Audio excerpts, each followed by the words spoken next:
السلام عليكم ورحمة الله وبركاته. معاكم محمود علي في دقيقة كورة. نتكلم النهاردة على الماتشات بتاعت امبارح. آسف على التأخير إن أنا ما اتكلمتش عنها امبارح، الظروف طبعا. صراحة راحت عليا نومة وأنا بسمع الماتشات. كنت بتابع ماتش الأهلي وماتش الزمالك، وكنت بلقط شوية في ماتش الليفر. صراحة نبدأ عندنا طبعا ماتش كويس وماتش نص نص وماتش عامل بروباجندا بمجموعة أهداف خزعبلية. نبدأ بماتش الأهلي. صراحة الأهلي عمل ماتش أقل ما يوصف عنه إنه ماتش صراحة يعني روعة الروعة. أنت بتتكلم في مارس كولر بادئ التشكيل بتاعه 4-3-3، 4-3-3 تقريبا، أو 4-3-2-1 على حسب التوزيعة بتاعت اللعيبة. من اول الماتش نازل ضاغط على سموحه. النادي الاهلي فرض سيطره كامله شبه كامله. لعيبه سموحه كلها في الدفاع. السوليه يعني الحمد لله بيشوط، يعني السوليه يعني حاجه غريبه، يعني بيشوط كويس وبيلعب، بس ماسك لنا في الكره العاليه اللي بيسقطها دايما واللي احنا عارفينها اللي هو بيتميز بيها. لكن السوليه لما بيشوط على الجون صراحه يعني بيبقى فارق جدا. يعني لو حاجه كويسه يعني انه يشوط كتير في الماتشات في افريقيا او كده، لانه كوره حلوه وشوطاته كويسه جدا. مش عارف يعني زي ما تقول بيشح وبخيل علينا بيها ليه. دي نقطه يعني يا ريت لو يسمعني يعني. صراحه كهربا عامل كهربا يعني باد ماتشات اللي بيلعبها احسن من رائع في مركز المهاجم الصريحه، وبيخش من ناحيه اليمين. لعيب كورته حلوه، مؤثر جدا على الجون طبعا. لما بيلعب بشريف وبيلعب بكهربا او بيلعب بكهربا لوحده، لا صراحه كهربا وشريف عاملين دويتو رهيب جدا. كهربا فايق جدا، فارق مع النادي الاهلي. فارق مع النادي الاهلي جدا. النادي الاهلي كان الخطوط بتاعته متقاربه ومتوازيه جدا. كان بيلعب الكل للكل، بيشوط بيرفع عرضيات. اللعيبه فايقه. عاجبني قوي طبعا، لعيب قوي. نعم ما ظهرش ما بانش قوي في الماتش ده. مروان عطيه كورته حلوه، لمسته جميله جدا. هيفكرني بقفشه في بداياته لما كان بيلعب قفشه لما كان بيكون رايق، كان بيكسر الدنيا. لا لعيب كبير، لعيب موهوب تقريبا سنه صغير. لا لعيب صراحه يعني يستاهل المبلغ اللي دفع فيه. طبعا الاهلي والزمالك كانوا بيتخانقوا عليه. الاهلي كسب انه جاب لاعب زي مروان عطيه، لعيب مستوى عالي جدا، توب ليفل. صراحه خط النص كله عند النادي الاهلي فايق جدا. محمد شريف يا جماعه بيعمل ماتشات دلوقتي يعني جاحد. لا مفيش حد هيجي ناحيه محمد شريف. انت بتتكلم، هو لا محمد شريف دلوقتي في ليفل عالي جدا. ارتو بدماغه برقله بيلم بيرقص بيشوط. لا لعيب مؤثر بنسبه كبيره جدا جدا. وطبعا محمد هاني فاق من اللي هو فيه صراحه. محمد هاني كان تايه بقاله ماتشات كتيره. لا محمد هاني رجع طبعا للنسبه من مستواه. آه، هي بس اللي ناقصاه انه الكرات العرضيه بس. صراحه هو عنده نقطه ضعف فيها محمد هاني في الكرات العرضيه. لو يظبط حد او يجيب فيه واحد كده مشهور على التيك توك وعلى الفيسبوك والكلام ده بيظبط اللعيبه في النواقص اللي عندها. محمد هاني ناقص هو بالجانب الدفاعي كويس جدا. العرضيات بتاعته هي بس اللي محتاجه تتظبط شويه. لكن النادي الاهلي الصراحه لعب ماتش اقل ما تقول عليه ان هو روعه الروعه. حته الكريزه كانت بتاعت امبارح هو والليفر طبعا. هي بس العكننه اللي كانت في الماتش كله اللي هو محمد الشناوي عمل لقطه ملهاش صنف في العازه. كاننا بنلعب في حاره او قدام الدار. بينرفزه كده عادي يعني. لا يعني محمد الشناوي كابتن كبير، يعني بيلعب يعتبر كابتن النادي الاهلي بقاله يعني خبره بقاله سنين. ما تجيش منه الحاجه البدائيه ديت يزق لا يضربه بنيه على المثل. كاننا في الحاره وبنلعب في دوري بيبسي للمدارس، او لا نعمل في دوري بيبسي للمدارس ما هيعمل الحركه دي. حركه قله قوي يعني. ما تجيش من لاعب يعني خبره، لعيب يعني حارس كبير مخضرم عنده 34 سنه، يعني بيلعب اساسي مع منتخب مصر، ما فيش غيره تقريبا على الساحه. ومع النادي الاهلي يعتبر من افضل الحراس، طرد ماليش صنف اي العازه. هيأثر على النادي الاهلي في الماتشات الجايه طبعا. لا لكن طبعا النادي الاهلي اعلن بعديها انه هيبقى في عقوبات مغلظه على اللاعب، وانه هيتعاقب مش هتعدي بسهوله، لان الاهلي ليه قوانين وليه اسلوب اللي هو متفرد بيه. اللي هو ما يجيش اي حد مهما كان، ان كنت نادي، ان كنت لعيب كبير او كنت كابتن الفريق، مش هيأثر على الاساسيات والنظام والسيستم اللي ماشي بيه النادي الاهلي اللي بيميزه اللي بيميزه طبعا على انديه كتيره طبعا عن نادي الزمالك اللي هو فيه التنظيم باهت شويه. التنظيم يعني فيه شويه عشوائيه في التنظيم وكلام من ده. طبعا الكلام ده طبعا مش موجود في النادي الاهلي. النادي الاهلي طبعا اكثر تنظيما وكل ده واضح للجميع. لكن مارسيل الكرة الصراحه عمل ماتش يعني صراحه ماتش يعني انا عن نفسي كنت بتفرج على الماتش كنت مبسوط. لعيبه كرة لمس من لمسه واحده، تكتيك واضح وصريح. انت بتلعب على محمد شريف وكهربا الاثنين بيخلصوا. اللي كان محور اللعب النهارده اليو ديانج. صراحه اليو ديانج لا صراحه كتله نشاط وتحرك في كل الاتجاهات. بتتكلم عن لاعب يعني صراحه مكسب كبير ومن احسن اللعيبه ومن احسن المحترفين اللي جم النادي الاهلي. هو ناقصه بس التاتشات الاخيره ده السيروهات والحتت دي. طبعا هي مش حته ديانج بس بيحاول فيها. عمل كره اسيست الكهرباء في اول جون. الماتش كان يخلص 3-4. صراحه ما رضاش برضه ما ينساش فضل طبعا. لا الهاني سليمان عمل ماتش كويس جدا، شال 3 4 كور. والمدافع برضه عجبني المدافع احمد حكم برضه لا. والمدافع اللي جنبيه صراحه عملوا ماتش اكتر من روعه. اكثر من روعه. حسام حسن بيعمل كلاكيت نفس اللي كان بيعمله مع الاهلي، تضييع الفرص. لعيب بيحاول بيجازف كده لكن صراحه امكانياته على القد. هو النادي الاهلي صراحه انا بالنسبه لي شايف ان النادي الاهلي كبير على حسام حسن. لكن محمد شريف كلام من لا محمد شريف بينزل لكن لا. لكن حسام حسن صراحه هو اخره لا. انا اللي بالنسبه لي شايف انه يلعب في الفرقه في النص كلام من ده يبان. حتى ظهر في كورتين ثلاثه كده. وحسين فيصل برضه كورته حلوه لكن برضه متراجع عن مستواه كتير جدا. ده كان كل اللي انا جمعته عن الماتش بتاع النادي الاهلي. طبعا نيجي على الغريم صراحه العكننه ماتش نادي الزمالك. ما الزمالك بدأ الماتش صراحه لاعب جديد ناحيه لاعب بيلعب بمحمد صبحي تقريبا بيلعب 4-3-3 نفس او 4-3-2 على حسب التشكيله اللي هو عاملها 4-3-2-1. اللي هو بادئ بيها. طبعا بادئ في الهجوم بناصر منسي يا رب بسم الله. طبعا الجون بادئ بمحمد صبحي. الكارثه الموجوده في الدفاع يا جماعه الثلاثه في الدفاع. انت بتتكلم عن الونش والباقي في الفيستي. انت لاعب يعني مثلا مع اعذرني لعيب زي حسام عبد المجيد لا هو اي نعم بيلعب متميز بضربات الراس لكن قدامه كتير. الغلطات بتاعته اتكررت جدا. لا نادي الزمالك محتاج مدافع بجوده عاليه. ان ما جابش مدافع بجوده عاليه هيعاني. محمد شبانه ده ما بيلعبش ليه؟ مصاب؟ مش مصاب لا. هو طبعا هيبقى احسن من الغلطات الكارثيه اللي بيعملها عبد الغني اللي هو لعبه في نص الملعب كان مايل بيلعب 6 شويه وهو ده احسن كتير من انه بيلعب في قلب الدفاع. لان الاخطاء والكوارث اللي بيعملوها حسام عبد المجيد وعبد الغني لا توصف. محدش يتحملها من الجمهور. يعني انت اللي انت عملته في اخر دقيقه حسام عبد الغني ده صراحه الواحد نام في الماتش صراحه لان الصيام وكده انا نمت. لكن لا حسام عبد المجيد برضو انا برضو مش متابع قوي لان انا طبعا في فتره الجيش وكده.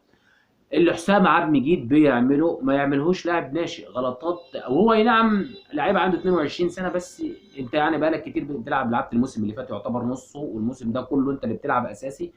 غلطات بدائيه. هو انا شايف انه بينقص السرعه بتاعته دي اللي بتعيبه شويه كمنه لاعب طويل. لكن عندك امثله كتيره في الدفاع. عندك دياز لاعب طويل برضه بتنزل ضربات يلعب في السيتي. لا انت بتتكلم عايز تظبيط كتير وشغل كتير والكلام ده مش هينفع. انت بتحاول انت طلعت من افريقيا طلعت من الكاس طلعت من كذا طلعت من كذا. فانت الجماهير معتمده على الدوري. نتائج سلبيه 3 تعادلات ماتش 4 5 تعادلات 3 هزايم ورا بعض. المدرب الجديد صراحه الواحد مستبشر له خير من اللي بيعمله. لا قاعد بيسجل بيعمل كل حاجه. لكن الدفاع في نادي الزمالك لا يذكر. انت بتتكلم عن واحد بس اللي في الدفاع هو الونش والباقي فيستك. ما عندكش مدافعين يا راجل. جرب شبانه ان شاء ما تعرفش مصاب ولا انا ما اعرفش صراحه لعيب مصاب او حاجه. لكن شبانه اكيد هيبقى احسن من حسام عبد المجيد. لا طز في ضربات الجزاء لكن كل ماتش تخسرني او تخليني التعادل. حاجه غريبه جدا. نص الملعب صراحه انا مش مقتنع. انا عن نفسي دونجا في 8 مش مقتنع بيه. انا وجهه نظري طبعا ممكن واحد يقول لي لا ده جاي من بيراميدز وتيت تيت تيت تيت تيت تيت. لا صراحه انا عن نفسي بتكلم دونجا ده ما يلعبش في نادي الزمالك. ما كانش بيراميدز اذا كان بيقول لك اذا كان في الخير ما كانش رماد طير. ما كانش بيراميدز ريحه السنه ما بيلعبوش ولعب الوادي الافريقي الجاحد ده مكانه. وانت جاي تقرفنا يا عم في نادي الزمالك. لاعب ما بيستخلصش اي كوره. انت بتتكلم عن استخلاص الكور دونجا ده ما بيستخلصش اي كرة، اي نعم التسديدات بتاعته، لكن التسديدات بتاعته انا شايفها عن نفسي بره الست ياردة، ده انت ما تستفيدش منك باي حاجه. انت اي نعم شوط له كرة، مش عارف اقول لك كان شاط الكرة بتاعت العارضه ولا لا، انت بتشوط كرة، لا يا عم شوط له في السته، خلي لي كرة يعني، لا هو لا كوره بحس انه بيشوطها زي كان لعيبه زمان كده كانت بتلعبها، الكوره اللي هي بتبقى اللي بتحل هي الكوره اللي جنب العارضه جوه العارضه، لا يا عم احنا عايزين في الجون، يا تشوط لي في الجون يا اما تتكل على الله. بصراحه لمساته مش انا عن نفسي مش عاجبني دونجا، لكن المدرب صراحه اللي هو الكولومبي الجديد ده حاسس فيه تفاؤل خير. نادي الزمالك نادي الزمالك لما دخل فيه جون حسيت ان الفريق هيتعادل والماتش شغال. لا الباسكو الشوط الاول المدرب كان شغال كويس بيصحح اخطاء اللاعيبه اول باول، وفي بيصحح اخطاء اللعيبه اول اول، ولفت انتباهي برضو المعلم اللي بيقول ان هو شغال بقلمين، قلم الاحمر للسلبيات وقلم الازرق للايجابيات. صراحه هو ما مسكش القلم الازرق ده خلاص، هو كان كله سلبيات في سلبيات، برضو لفت انتباه اللعيبه في بدايه الشوط الثاني برضو.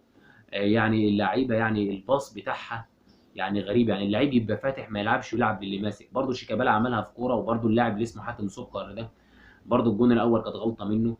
يعني انت لا يعني هو النادي اساسا بيمر بفتره عصيبه، فهي انت مش ناقص كارثه على الكارثه. فهو انا احساسي هو لسه برضه ما نقصوش عليه، اللاعب لسه ما بينش حاجه، لكن غلطه برضه بالجون الاولاني، انت بتتكلم لا يا عم احنا عايزين لعيبه تمشي شويه، يعني انت يعني الباك الشمال اللي يعني يعني اللعيب اللي هو فايق هو المسلوسي، يعني تخيل احنا بنقول في نادي الزمالك المسلوسي دلوقتي اللي فايق وبيقدم كرة حلوه وبيهاجم وبيرفع عرضيات وبيدافع كويس، هو والونش توصف اي لعيب بيلعب ورا تاني. انت بتتكلم مفيش اسمه برضه خط النص دونجا انا مش معترف بانه لاعب نص، يعني عبد الغني احسن منه. شوف هو بيعمل كارثه في الدفاع، لكن عبد الغني في النص 6 او 8 هو احسن من نبيل عماد دونجا ده بكتير جدا.